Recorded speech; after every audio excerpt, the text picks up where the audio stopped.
برنامه آسمان ویژه افدام محمود من و خوش به تماشاوان روجاوا تیوی امیرو چی سب خلک کنول پیش بری وانه بری تماشاوان ما میرول بازار حسکینه لگل هلبست وانه که کوزرتری 40 سالی خدمتا نویسا هلبستا کردی کریه گلک برهم و خباتن پیروز جبو ویژه و هلبستا کردی پیشکش کریه ده همان دمیده نتنه لروجاوا بجداری لباشور کردستان جیبویه هلبس لویره که پیشکش کرنه امی خلق خال گل هلبسوان کل ویره که مره میوان خلق آمه عمران متش تو بخیراتی مامسته قال لك سباس از سپاسیاتت که مو سپاسیا کنال روجاوا تیوید که مو کارمن دیوی لسر وی هیف بیوینه و وی دیتنه و ام بهوینه خلقك خوش بالگور دل تماشاوان آبه یلک سپاس مامسته عمران ام سپاس دکن دم خوابقاتان جبو ما امجی کیف خوشن تیرو د برنامه مده بویا میوان ام به هفره هلبسته تا جیانه تجبو تماشاوانی خواه پیشکش بکن باشه مامسته عمران از خوازم که دست بکن پرس بکن قالوا تو آن هالباجار حسكي بجيبويا از خوازم جبو تماشاوانا قالوا مامستا عمران كنجي جدايق بويا والكودري از عمران شيخ موسى اوسي منتشم لقندي نايف صالة حزار ونحسدو حفتي روجا بازدي آداري لقندي نايف قندكي ناف برا باجاري حسكي وباجاري عامودي ديه مهن جزاروبتي أخوالوي قندي قداند باشرة أزهاتم قندي تلطويلي مرشو أو جينيزيكي باجاري حسكية بيتري 35 صالة الوي دفري مامي از نها تاخا مفتيمة لباجاري حسكي جيان أخوة بردوام دكم باشا مامستا قناغن خواندن أخوة دلقند وبناوا باجير ده در باسكر رفي كيم الجند خونت باشرة أزهاتم قندي تلطويلي مرشو نزيكي باجاري حسكيت كاربي نزيكي باجاري باجاري باشرة أزشوم خوندن آستن بلنتر لباجاري حسكي بو لوان دبستان حسكي باشا خبات انتي هلبستي چه دست بکرن تو خوانده کار بو عشقاتش بو هلبستی هبو تب کسی که باندور بو دنارينا من دي مروف تشافي خوفدكي هن هستو رامان دي دلي ويد هنه ديتنا ديمنن رنگين وخوش تل سترانكي قهدار بكي باندورا وي ستراني التحيي تتخوازت تشتكي وكوي تشيكي دسبيكي الستراني وك هنرمند سعيد يوسف سعيد قواري شفان برور من قهداري ذكر رو برو مراقي هلبستي الجمع تشيبو از شاگرتي رفي حشتا نهابم لدبستاني من دخند لي مقو شما از روجكي جروجا بزماني دايكي ناني سينم برتوخانا كردي بيتر حوجداري منه قو از بفي زماني رنگين وزنگين بنفسينم از ماموستي زماني عربي ما لي منني بساندية جبلي زماني كردي باشه مامستا تشوا دوان سالن کو تدخواندی رغم کو زمان کردی لو روجاوای کردستان همو قد خبو پیواجو تا دست به فیربون زمان کردی کر به چه آوایی بو من خوب خفير كر لي زماني انجليزي ام فير دبون من دي جوزي شلو زماني كردي فير ببم ديواني السيداي جگر خوين ده هات بردستيمه من لي دناري من دي چند تيب هنكي جدا هنه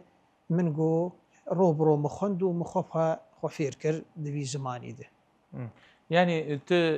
كان مرو بيجا مع مسامران بتنا خوا ايديج هلبس حس بله باشه مامسا يه هري زيدو صباندور لتكر كو تدراهي جي بينوس بر به هلبسته و هري كي بو ناوا هلبسوان كرد بري جزبم هلبستفان جاميرك هبو تشي بردلوانيا خدي تعالى جير بيجن مجيد غزي مجيد غزي هن جاو دفروت وهربيه بيركا وتشتماتش دفروتن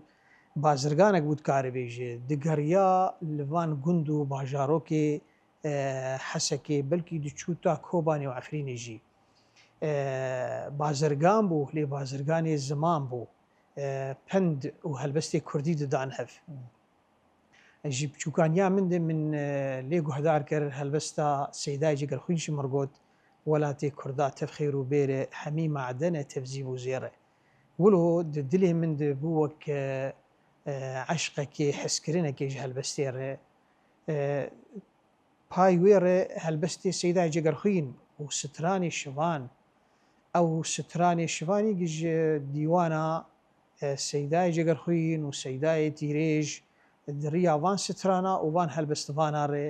ئەس هەم بە هەم فێری هەلبەستا کوردی بووم و بووم مەرەقدارێ هەلبەستی هەم بە هەن پشتی من هەلبەست نیویساند باندۆرە حەری مەزن یا سەیدای من مەحمودی سەبری ئەڤیندارێ غەمگین باندۆراویل من گەلکی مەزن و پڕ بوو ئەس فێری هەلبەستا تەرازوو کردم هەلبەستا لەسەر پێلەوازێن کوردی باشە مامۆستا هەلبەستێکی کوژ بۆ تەماشاوانی ئێمە پێشکەش بکێتە چه هەلبەستێ بێژە شادیە یەکڕێزیە ئەی وەلاتی خۆش و شێری تەف بە قوربانە تەنە ڕیسپی خۆرتێن جەگەر خوین جان و دل هەر بۆ تەنە وا کوڕێن مێرخاس و بەنگین تەف ji بۆ تە هاتنە ئەڤ یەکیتی بۆ مەژینە باب و کاڵان خستنە گەشت بەهارە کورد خویا کرد هێویێن گەلبشکوین بەیرەقا کووردا لە با کرد کەسک و سۆر زەر خەملین بەیرەقا کووردا لە با کرد کەسک و سۆر زەر خەملین گەل ji hêsran çav zuha kir gel ji hêsran çav zuha kir em ji kêfa girnijîn ev yekîtî bo me jîne bav û kalan xwestine ey welatê rind û pîroz ey welatê roj û şewk ey welatê jîn û newroz her dixwazî maf û heq پڕ بلندن هێوی و دۆز بۆ گەلێ کورد بوو مەرەق ئەڤ یەکیتی بۆ مەژینە باو و کاڵان خستنە gelekî spas mamۆستا ev helbest tê vîratete kengî nivîsandiyewan بەری ساڵێکی دو ساڵا بوو ئەڤ هەلبەستم هوناندیە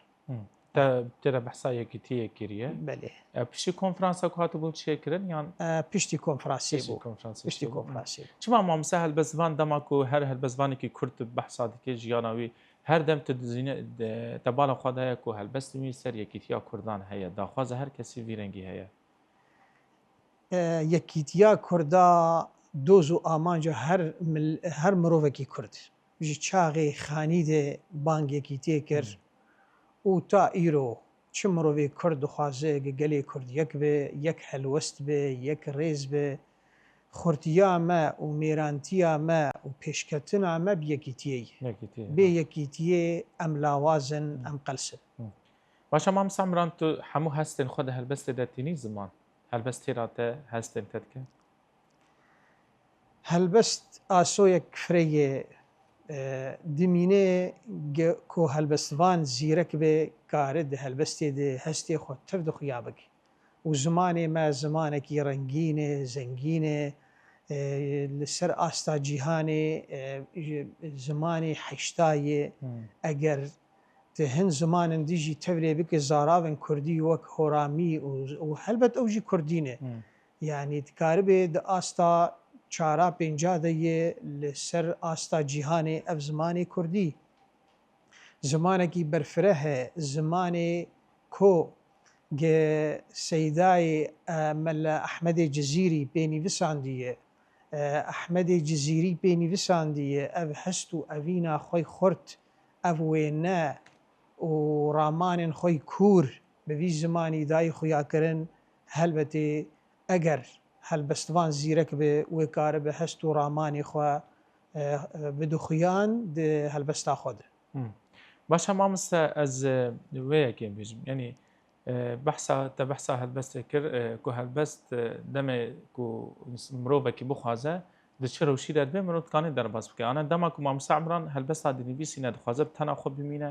yan jî di nava xwezayekê de yan jî di nava civakekê de dikanî binivîsîne. bi tena xwe ez bê ez rajim pênûsê û ez helbestekê bihûnim wê belkî zehmet divê ez di nav civakê de bim. Divê ez bi êş û azar û kêfa millet re bim. Di nav xwezayê de be, di nav ceng û şer û berevaniya şervanê me de be,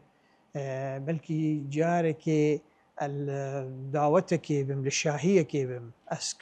keçek rind û xweşik bibînim ez karibim helbestekê binivîsînim. Welatê me tê dagirkirin ev bajarê me divê ez binivîsînim. Helbestên me hatin nivîsandin li ser dagirkirina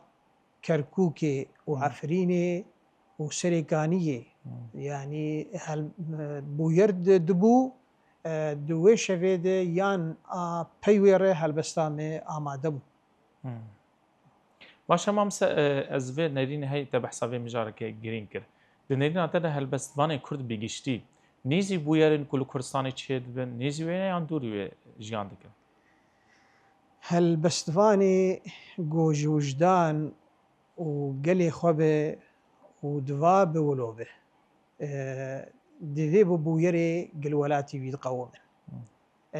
Bûyerek çê dibe serêkaniyê dagirker dibe, kuştin û talankirin lê çê dibe li Efrînê wilo û ez li ser ragihandinê ez rojbûna zarokê xwe kêf û şahiya wan dikim xuyan, ez wek pêlî xwîna van şehîda û van berxwedê radikim. Başa Mamoste min ez ê dîsa bêm mijareke kurahiya jiyana te. Di xwandina atê asta bilind e yan got di na amadehî û bekeloriya de te evan xwandina xwe li hesekê kir? Erê tev di li hesekê bû û me wêjeya erebî jî li mahedê li maheda erebî milbê de li bajarê hesekê xwendî. Her çendî te wêjeya erebî jî xwend û te kêrek te xwe fêrî zimanê Kurdî kir. Çi xwasî çendîn kîjan ziman li ber dilê te ew qasî şêrîn e û tu bêtir dikanî xwe tê de îfade bikî? Bêguman zimanê erebî zimanekî xurt e jêr xebat bûye ji kevntirînê sala de.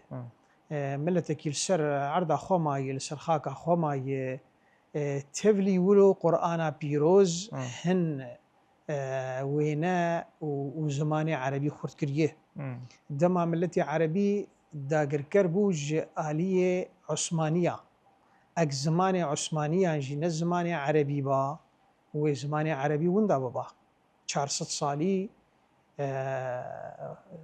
bindest bûn milletê ereb wê ziman winda biba. Ferensa dema Cezair dagirker kir 130 sal bû. Îro gelek ji Cezaîriya bi zimanê Frensî diaxivin. Milletê Kurd tev astengî û zordariya gidît karî bû li vî zimanî miqatebe. Ez vegerim pirsa te ez wêjeya erebî jî xwendiye û wêjeya Kurdî jî xwendiye. Lê hest û ramanê min bêtir bi Kurdî ez dibînim xweştir e û zelaltir e. Başa Mamoste ez vêyekê pirs bikim. Di salên 1985 de te dest bi helbestê kiriye. Dikaribê biborîn heştê û heşt bû daya wê de bû. Yani salên heştê de yan Heştê de yani destpêk bûn dikaribê bêtir bû di heştê û niha de dikaribê helbest tomar kiriye. Di salên ew qasî zimanên Kurdî qedexe bû. Te dest nivîsê kir. Te helbest dinivîsandin, te vedşartin, te pirtûk dan guhdar kirin, çap kirin yan na? Bi rastî wê çaxê em nikarî çap bikira. Hîn dîwanê min jî berdewam nebû bi rastî. Min ji heştê û niha de rast min nivîsand lê bêtirî 18 sala min nenivîsand ez sekînîm. Ew seknahan belkî ji ber hin êş û azaran ez min nenivîsand پشتی وی شورشا کولدار کد 2012 دبراستی بیتر مرکاری بول ناف ملت بخوینه ناف خلکی بخوینه ایجا من چند هلبس اندلی زیده کرن و من دیوان خوی کم کان یا جینه چاپ کر و بلاف کر باشه ما مثل او هلبسته کتی آنا جمال رجزه بخونی کی جان هلبسته؟ ازی آل سری کانیه بخوینم سری کانی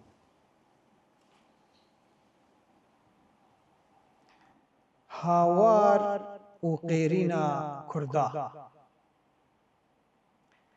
ترک نیار هوون لجنگی صد تفول مجیه بزنگی زور جنگا وان فروکان ام بدست فالا و سینگی ام گلک پرتین صوتن ام دبن آردو لجنگی زی چوپیرن کرد نالن پر با اوخین شنگ و پنگی و محمد هات صوتن دیتو ور خشکی لهنگی کس بهانا کرد و نایی زور آره وی پرنگی زور فوسفورون شادر ناز خشکی گور رنگی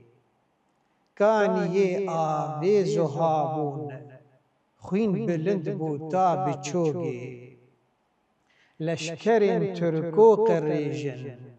خوین مجن هوون لجنگی ام جوارا دور کرن ام جوارا دور دبن هر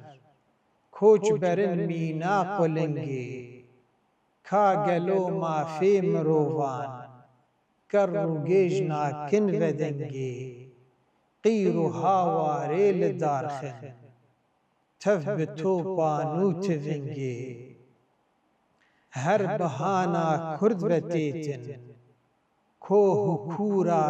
ویز ونگی کاگلو یک ریزی یا کرد کاب جه بینن ودنگی کاگلو آزادی یا کرد کاگلو آزادی یا کرد بو ببینن وی قشنگی پر قشنگو زور بهایه سرخبونا یار چلنگی گلک سپاس هم سب هلبست هاته پیش ایرشا کل سریکانی چیه بود تنیف ساندیه؟ بو بورین دوباره بک هلبست هاته تنیف ساندیه پیش ایرشا سریکانیه؟ چاقی ویده بو چاقی ویده چاقی ویده بو تنیف ساندو تب خواست سردانا سریکانی کریه مامستا؟ براسینا براسینا چومنا اجی کم ترین دز چومه لیز نچومه ناسین دوسته حوال تجیل ولکه هلبتی قالك جوان ايرو رو مخابن خوش بر مالا خونمي بيجن لبونو كوچبر ام حوالي خود بينن باشه ما مثل از بیم به کشتر بیجم ده پیشی کشورش روجاوی کرسان هات دست بکرین در فتل پیشی هلبسوانا بهتر چیه بون دوان سالین یه شورشی هات دست بکرین برهمیت چاپ کرید چه سالی را دست بکر؟ یکم 2012 بو كان يا جيني او پرتوک لور آمده نه او كان يا جيني شخوي خوش دمي مخص از بيجم جيان خوشترج مرني جبر قوي شاغي باجاري حسكي دهات توب باران كرن من ناوي ويكر كان يا جيني بلكي من ناوي كربا دايكا من دسبيكي وينه دايكا منه لي هلبستك لسر دايكا مهيه لي من دي جيان خوشترج مرني من ناوي كر كان يا جيني باشه دوی چاپ کردن پرتوک کی تره بو علی کار مامسته هم د علی وینه چاپ کردن او بگشتی دسبيكا مبو براسي قال لك حوالي من بمن علی کار بون وك ماموستا عمار يوسف عمار موسى ماموستا جميل ظاهر ماموستا مشعلي عثمان وهن هوالن مني ذن براستي ببورين قناي سر زمان باشه او دیوان تا دماکو چاپ کرد مامستا دواری ریزمانی داتا کس در بو علی کار دویم جاری هانی ده یانت ليش خو قرك من كذا مامۆستا ساڵحی حەیدۆژی بگۆتە ئەس لێبۆرینی ژێت خوازم ئەو ژم من لێڤە گەڕیا و پێشگوتناوێ دیوانێ نویساند وەک گەشتەر بێژم دیوانە یەکەم بوو ئەس چوو بووم دبستانی کوردی ji min divag hin hevalên me li ser bisekinin. Başa mamoste divan salên şoreşê de ji bilî nivîsa helbestê çalakî û mehrîcanê ku tu xwe tevlî bûyê. Dixwazim behsa wê yekê be ji me re bike. Gelek mehrecanên netewî û civakî ez lê beşdar bûme li vê de li bajarê Hesekê û hem bajarên wek Tiltemer û Qamişlo û Amûdê vê dawiyê ez çûm festîvala Duhokê a şeşê sala 2023 meherecana helbesta Kurdî a ku li Qamişlo tê li darxistin bêtirî cara ez wê her sal lê beşdarim û ez kêfxweşim îsal sala 2025 de berî salekê kêmî salekê ez hatim xelatkirin di meherecana helbesta Kurdî de gelek semînara ez hazir bûme û hevpeyvîna gelek ji helbestin me bûne stran û hatine awazkirin û hin ji hunermendan gotine wek mamoste Masûm Eşkakî bêtir gotî. Baş min xwe ev pirs bikira mamoste ev helbestê te rexme Kurdiyekê wê xweş û sade heye hunermendên ku bi xwe stran ji jem te binî ji bilî mamoste Mahsûm hene? Mamoste dilan darî ana jiyana xwe li Emerîka berdewam dike keçek nû hatî heye hunermendek nû distirê Diyana Hesarî helbestek heye ana hunermendê mezin û qedirbilind Ehmed Hemzo dibêje û hin helbestvanin ew hin hunermendin din hene wek Fehed Beko jî gotin hinin jê û hin hunermendin din. Başa mamoste dema ku wan helbestên te dibin eger hunermendek bixwaze guhertinê pêk bîne tu destûrê didî wan? Ez destûrê didim wan wextê pêşketina helbestê re be û bêtir xweştir dibe. Ez ji Seydayê Cegerxwî nemestirim dema dîwana xwe helbesta xwe kîme ez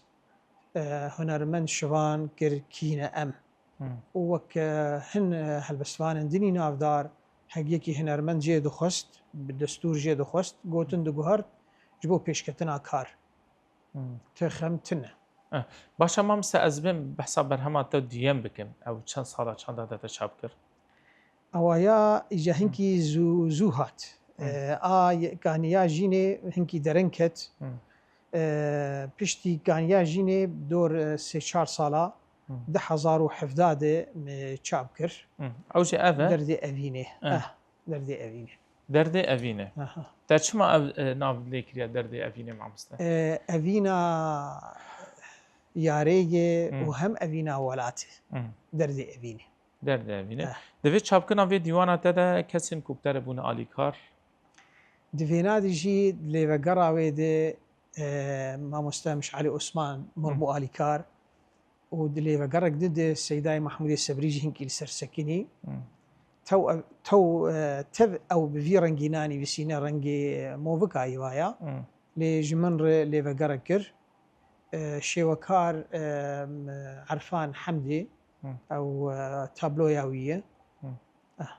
Weşana wê jî ya weşana wê ji Yekîtiya Nivîskarê Kurdistan Sûriyayê. Baş e.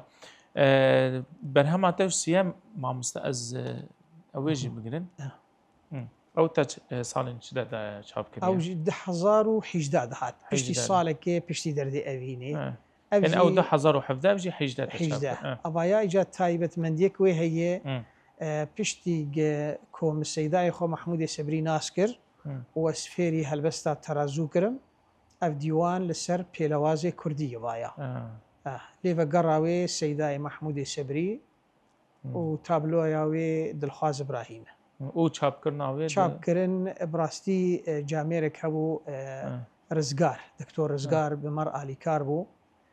Partiya Nûjin ji me re çap kir. û pişt re jî te berhema xwe ya çarem jî te daye çapkirina mamoste? Ew jî weke دیوانە تە چارەمین ساڵێ چ دەبوو؟ ئەوەیە 2023 دەبوو 24 دەبوو ئەس بێژم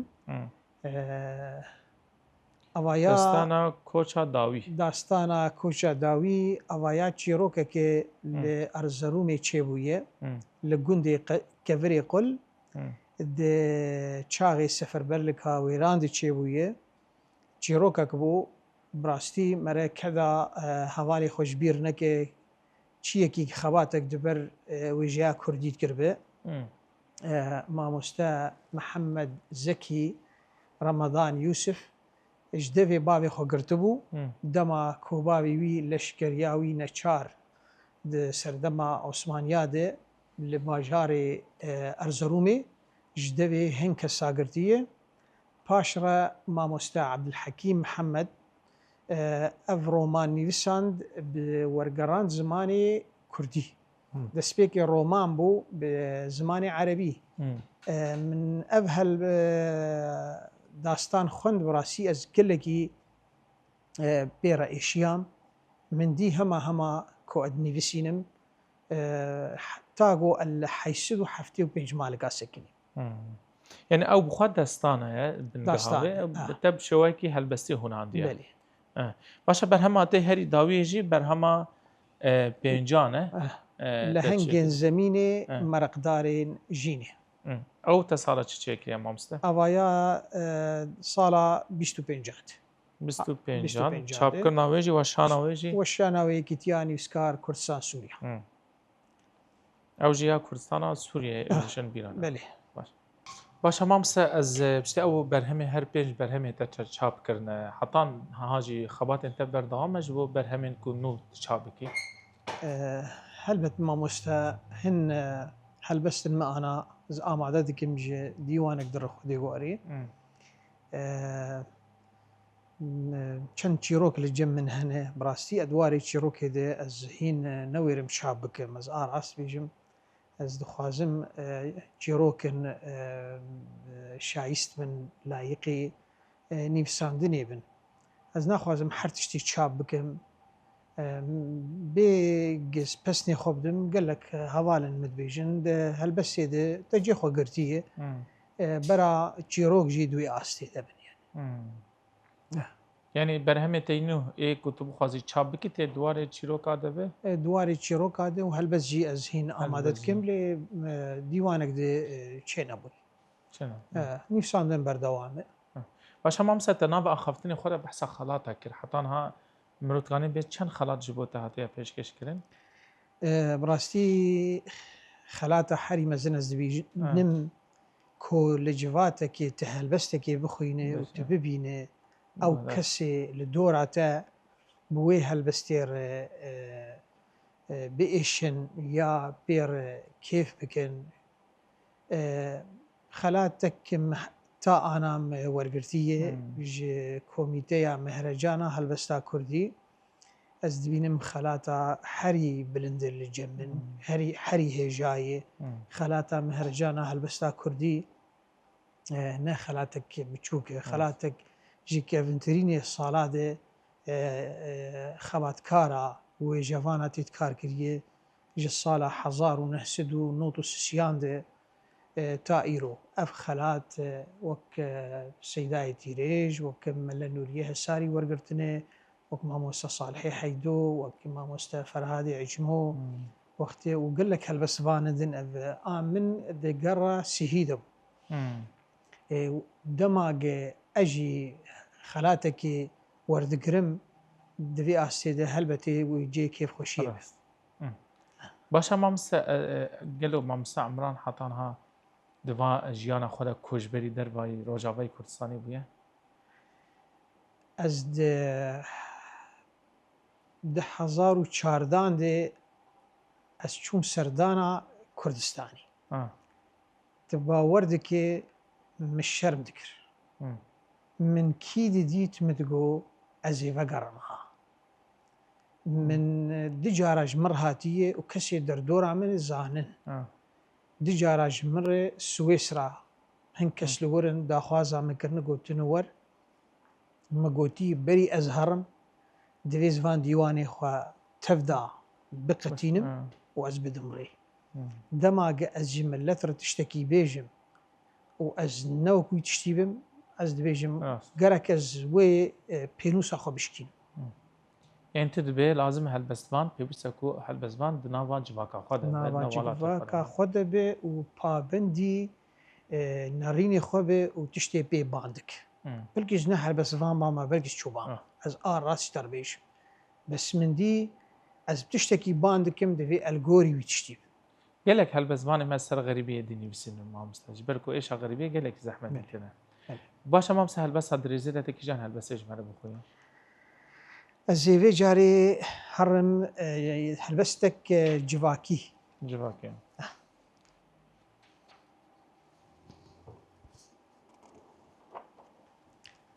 خزاني ونزاني أي خدا دنجي خزانا واقها عرشي تشور كابهانا وان وزور دا بچنكو تك وزور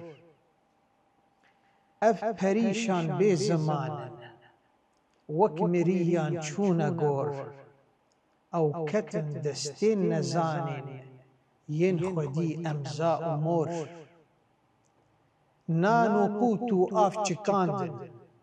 تف بوان کارین کرید واج بر کاری خرابان گل نچار دور بوج ولید دل جبو وان جار خزانان جان ججاني من دميت دل جبو وان جار خزانان جان ججاني من دميت خمخوري وان برچيان هم هي سرين من وكفريت هاو دزانن قلب دوش تفقرين هاربون يك شر جنگا خاك فروشان تيت خستن رخت چك ما نحيفا وان منالان ديتنا درد قلك ما نبينان ما نبي آب أفدلال جابلك هاو دزانن قلب رينكر بون هوال بيسنيار بون هوال قلس درونان أف ملت قيرين هوار أف قلي جار دولة مندبو ما يبن دستين يار أي ككي من راب سرخوا پنقرن بيسبين خار قال لك سباس هر هلمي مامسا استخواز به کشتا پرس بکم گلو دنیرینا تدا کرد و هلبس چخواسی نیزی هفنی به بویرین کو بسر کردان ده هاتی دیرو کده تتي سربي هاتي وشيروكين بري تبدا هلبس فان بون يعني او كچاك قوتي هيلو دلال تاسا سبي آوا زلال من دخاري تدقو حلال يعني كچاك جنك كردبو نهل بستوان بو نوي جوان بو دقوت تتي قلك سربي هاتي بري ويل جواتي تشتك چه بابا ويل اودي تشتك چه بابا يكيوي هلبستا خو بگوتا راوا سرخو هلبس بگوتا بيگو بريد مجيه خود ببراو بانيا ملتي كرد قلك سربي هاتي خو و چيروكي خو د ستران و هلبستا دا يخويان جي ايشي خو جي ازاري خو كاربي قلك جوان هلبستوان بون وجه يعني قال كرد جهددن هلبسته مامس جهددن هلبستي شخو نج هلبستي با وفان دمبيجا با وان سترانا با از دبيجم و انا زماني كردي بركي تنبا باشا مامس چما قال كسو صاد بيجن كو كرد قيمتي هلبزواني خو نزانن بيشتكو كوشي داويد كنه بقدر قيمة دبن مخابن نل افتش لجمتني هي يعني انا تدبيني لجم وجيا عربي هەلبەستوانێکی وەک محەممەد مهدی الجەواهری ساڵڤەگەڕاوی يعني ئەس دبینم محەممەد مهدی الجەواهری جەوهرا هەلبەستە عەرەبیە ساڵڤەگەڕاوی هەر ساڵ لە کوردستانی چێت بێ نەل بەغدای چێت بێ نەل دیمەشقی چێت بێ نەل شامێ چێت بێ لە کوردستانی چێت هەلبەستوانێن مەژی وڵۆ مخابن هەنێژێ تاگۆ ساغ بوون کەسی و ناسنەتکردن وی چاغی بلکی ڕاگەهاندنجی تر نەبوو ڕێخستن تر نەبوون کارولۆژ بێژێ ئیرۆز بینم گوهدانی دەدن وان هەلبەستوانێ مەی ناودار و هەنێژێ هین بساغیا خوێ تدبینە تێن خەلاتکردن و خەلکە گوه دەدن وان ئەو ڕەوش ئەس دبێژم هاتی گوهارتن هەنێکی باشە مام سەهنێکی ئەس دixwazin دەیناتەر van êrişên dawiyê li ser Rojavayê Kurdistanê û gelê Kurd yanî weke helbestvanekî te texmîn dikir piştî ev xwe sal bi qehremanî hatin dayîn û ev dijminekî hov li ser gelê Kurd de hatiye û yekîtiya gelê Kurd yên ku çîbû piştevaniya ji bo Rojavayê Kurdistanê hestekî te çawa ava kir من هەستی خوا بە هەلبەستێکی هێناند من دی دەوێ ئەم شیار بن دەوێ ئەم یەک بن ئەv ئاستا گمگیانێ و نەمازە پشتی کۆنگرێ یەکڕێزییا کوردی مخابن مەتە ئەنجامێ وێ سەڕێ عەردەی نەدیتن لێ مەدخەستی وڵۆ بێتر بێ ملت خۆ وی کۆنگری بگرێدا کا دەنگ وان کەسانای لێڤەگەڕا کوردینی ئیرۆڕۆ من بە هەلبەستێکێژی ملت ڕگۆ شیار بن و یەک دەست بن ئەسکارم وی هەلبەستێشتەر بخۆینم کەرمک گوهنەدن تزبی و خشتان گڤگڤا بایێنە یار کاکە کۆ ئەم تەفشیار بن سەنگەرا سینگێن مەخورد هێز ئەم بە هەڤرا زوو لە کار بن ڕقڕقا تاڤوو بروسکان تەڤگەڕا ڕەشکێن شەوێن ڕەش کاکە کۆ دەستان بدن هەڤ ئەم بە هەڤرا بەندەوار بن چار کەناران تەڤنە یارن پر بە دگرن خەفک و داوان کۆنگر و ڕێکەفتنێن وان کەفتە لەفتن چاغ و گاوان ترک و ئیران شۆب کڕێژن بەعسیەن کیندار هەناوان کاکە کۆ دەستان بدن هەڤ ئەم بە هەڤرا نۆ بەدار بن بەعسیەن و وەک بەرێنە چێ لە مارن گەزگەزۆکن گوهنەدن پەیڤێن بنەرمی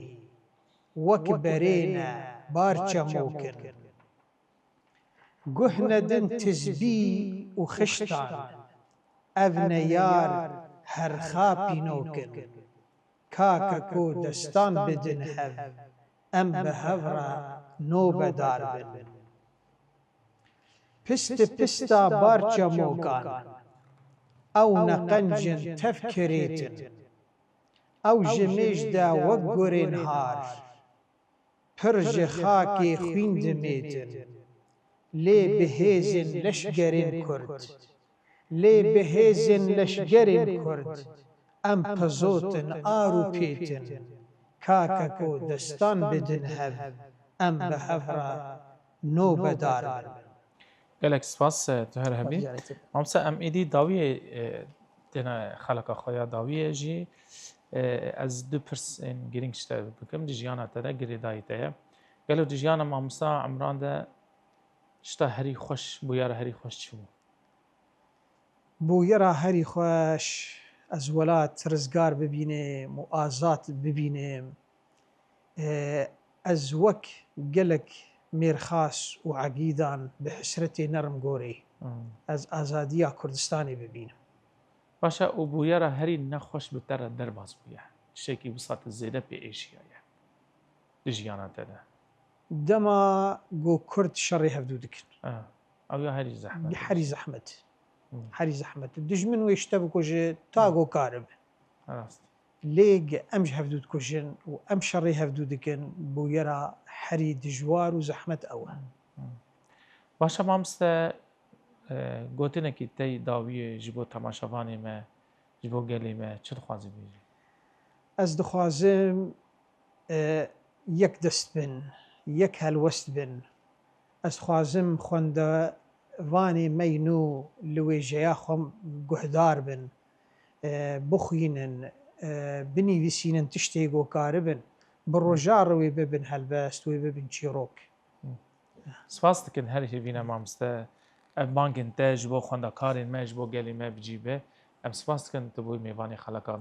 mamoste xelekekî gelek xweş me te re derbas kir Ez jî spasiya we dikim, spasiya karmendê Kenalê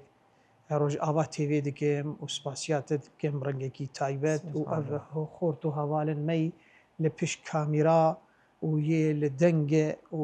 hendesa deng disekinin û li montajê û tevda yanî giş